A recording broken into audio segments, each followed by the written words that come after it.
Alexander Isak custody. Battle could have been avoided. Now Liverpool must face the music. Football fans, brace yourselves, because what's unfolding at St. James's Park tonight isn't just a Premier League fixture. It's a drama soaked in betrayal, ambition, and fury. The name on everyone's lips, Alexander Isak, the striker who once carried Newcastle's dreams, now accused of tearing them apart. Picture this: Newcastle United fans striding up the hill to their fortress, St. James's Park. But this isn't just the usual pilgrimage of hope. No, tonight, it feels like a protest march. Chants ripple through the streets, not of celebration but of anger, heartbreak, and defiance. Their star striker, the man who was supposed to be their future, has refused to play. And the cruel twist? He's pushing for a move to Liverpool, the very team that steps onto the same pitch tonight.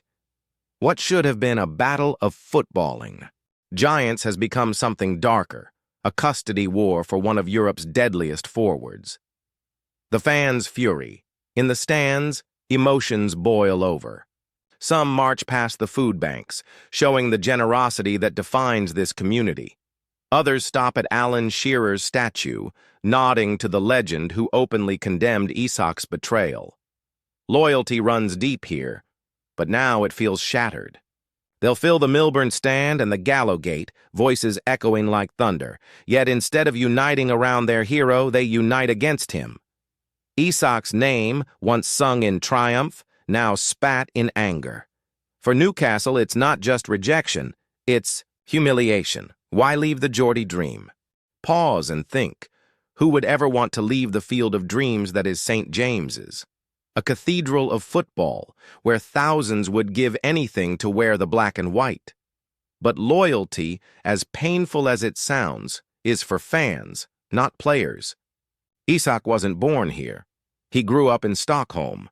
His career took him across Europe, Germany, Spain, now England.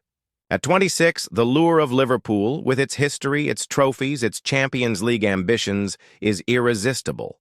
The cruel truth? Newcastle is the stepping stone. Liverpool is the destination. History repeats itself. This isn't the first time. Newcastle fans have seen their heroes stripped away. 7 players before Isak left for Liverpool, and together they lifted 35 trophies in red. Newcastle, in that same time, have won. 1 trophy. The scars of history bleed fresh tonight.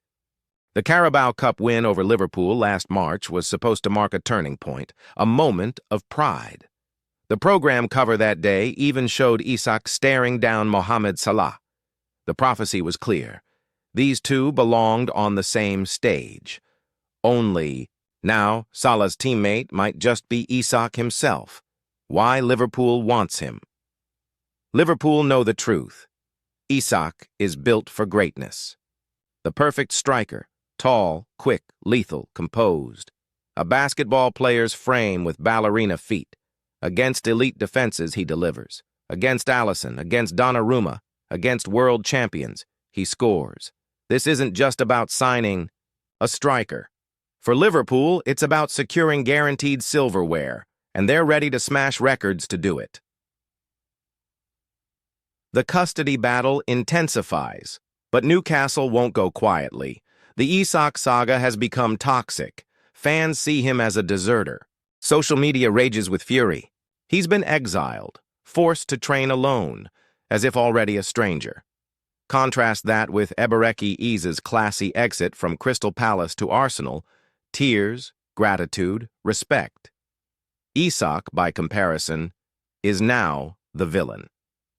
His departure feels less like a transfer and more like a messy divorce, with Newcastle fighting for dignity and Liverpool accused of playing predator. The numbers game: Liverpool's opening bid, $110 million. Newcastle's valuation, $150 million. The gap? A chasm of pride and principle. To Liverpool, it's fair, record-breaking, history-making. To Newcastle, it's an insult. How can a man who's dismantled Premier League defenses, who's carried their hopes, be worth less than a midfielder like Florian Wirtz? The rage is palpable. The answer unclear. What happens tonight?